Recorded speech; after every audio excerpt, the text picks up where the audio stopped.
Perkenalkan, nama saya Alessandro Edison Jurlulu dengan NIM 20030200061, jurusan Administrasi Bisnis kelas C semester 1. Video ini saya buat guna memenuhi tugas mereview buku ke-11 mata kuliah Sosiologi. Pada kesempatan ini, saya ingin menjelaskan mengenai isi dari buku 11, pendahuluan masalah kontemporer dalam sosiologi. Meskipun masalah sosial dan ekonominya sangat parah, New York tidak sendirian dalam keadaan yang menyedihkan. Kota-kota di Amerika Serikat, Inggris Raya, dan negara industri lainnya mulai menghadapi masalah besar pada tahun 1970-an yang disebabkan oleh perubahan ekonomi di seluruh dunia. Dalam volume ini, kami mengeksplorasikan perubahan global yang sedang berlangsung ini, dampaknya terhadap kota, dan tanggapan oleh pembuat kebijakan. Bacaan dalam buku ini dibagi menjadi 4 bagian. 4 bagian pendekatan utama ke kota. Pada bagian pertama membahas perspektif teoritis dan argumen di antara para sarjana perkotaan. Pada bagian kedua mengeksplorasikan dampak ekonomi global terhadap kota. Bagian ketiga menjelaskan perubahan ekonomi perkotaan dan dampaknya terhadap berbagai kelompok masyarakat. Bagian keempat menjelaskan beberapa masalah utama dan pilihan kebijakan publik. Pendahuluan ini menyiapkan panggung untuk bacaan dengan membahas keseluruhan konteks sosiologi perkotaan di 4 area yang membentuk koleksi. Perspektif teoritis terkini tentang kota dan masyarakat. Selama 30 tahun terakhir, pemahaman sosiologis kini tentang kota telah mengalami perubahan besar. Sejak awal sosiologi perkotaan hingga tahun 1970-an, paradigma semut yang dominan dalam penelitian perkotaan adalah teori ekologi manusia. Bagian-bagian kota, menurut teori, diatur dalam pola yang teratur dengan kawasan pusat bisnis yang dikelilingi oleh lingkaran konsentris penggunaan lainnya. Perubahan pola penggunaan lahan atau lokasi pemukiman dianggap didorongnya oleh persaingan memperebutkan ruang di mana kelompok yang menawarkan lebih banyak untuk mendapatkan ruang yang lebih baik. Namun pada tahun 1970-an, masalah perkotaan baru dan realitas baru mendorong para peneliti untuk mempertanyakan keberlanjutan manfaat ekologi manusia sebagai alat penelitian. Kemunculan ekonomi politik. Pada tahun 1970-an, beberapa sosiolog Prancis mengalihkan perhatian mereka ke studi perkotaan, dan beberapa karya dari awal ini diterjemahkan oleh audiens yang berbahasa Inggris. Sosiolog Prancis mencoba memahami hubungan antar pasar, real estate, pemerintah, dan kebijakan sosial yang mengakibatkan pergolakan besar di perkotaan. Sumber inovasi lain adalah karya ahli geografi dan sosiolog Inggris yang studinya membantu menafsirkan kembali masalah perkotaan.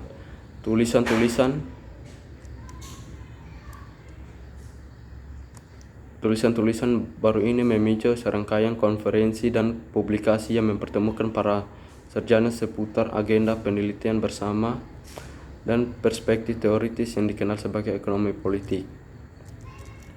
Agenda penelitian yang muncul dari studi-studi tersebut menunjukkan fenomena restrukturisasi ekonomi sebagai kunci untuk memahami permasalahan perkotaan lainnya. Ketika kelas menengah di pinggiran kota tumbuh, ia menuntut barang-barang konsumen yang diproduksi secara massal seperti mobil dan peralatan. Pekerja yang kuat mampu memenangkan peningkatan upah dan tunjangan sebagai imbalan atas suasana damai tenaga kerja dan beberapa pemogokan. Pada saat yang sama, pemerintah nasional di Eropa dan Amerika Utara melembagakan sistem kesejahteraan sosial yang komprehensif terhadap pendidikan, perawatan, kesehatan, pensiun hari tua, dan tunjangan kesejahteraan anak. Secara bertahap, Selama periode pasca perang, ekonomi dunia berubah dengan cara mengguncang ekonomi industri. Perubahan ini yang umumnya dikenal sebagai restrukturisasi ekonomi melibatkan tiga kecederungan yang mengubah ekonomi dan struktur sosial negara industri.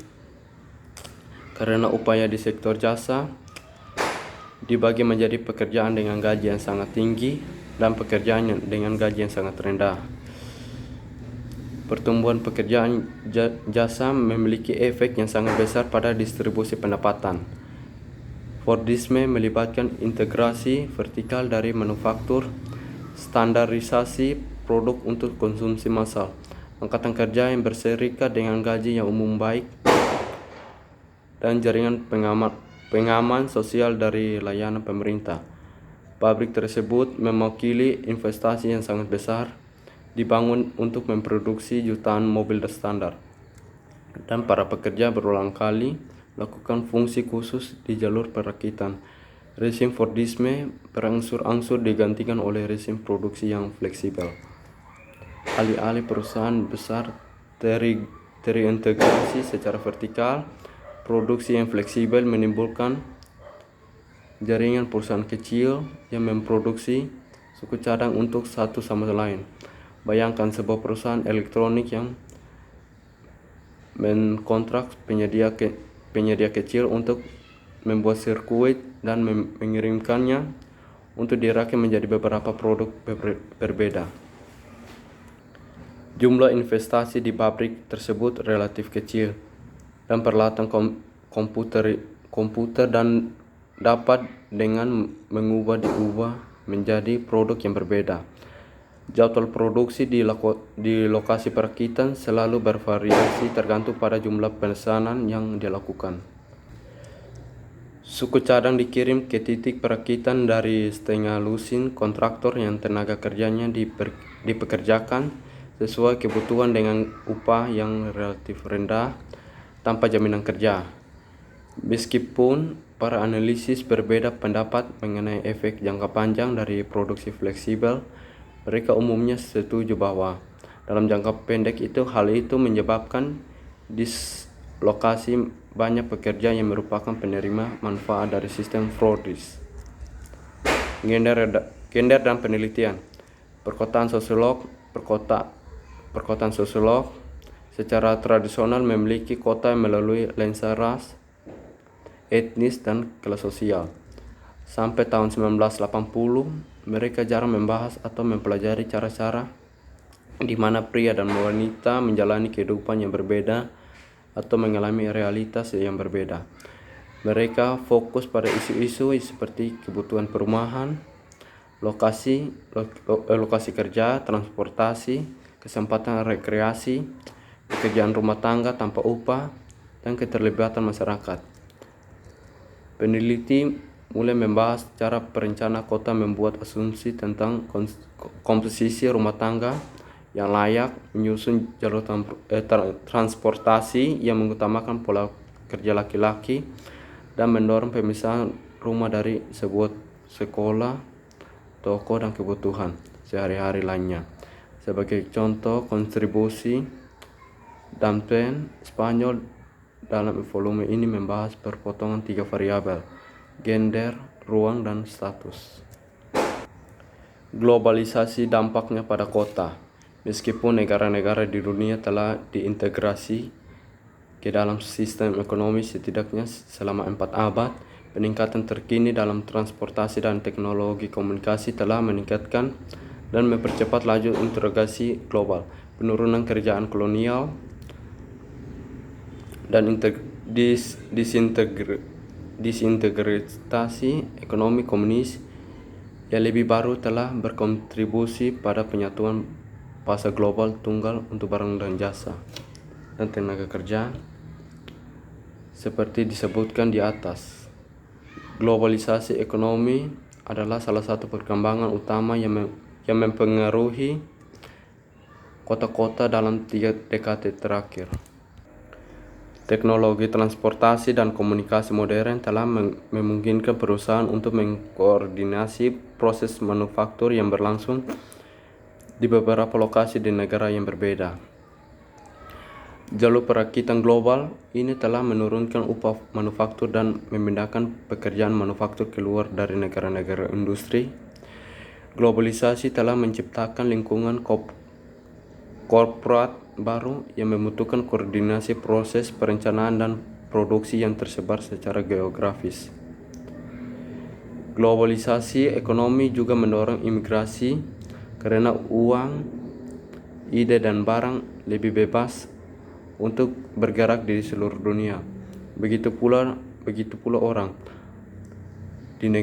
orang-orang yang di negara miskin pindah dari darat dan ke kota untuk mencari pekerjaan dan kehidupan yang lebih baik.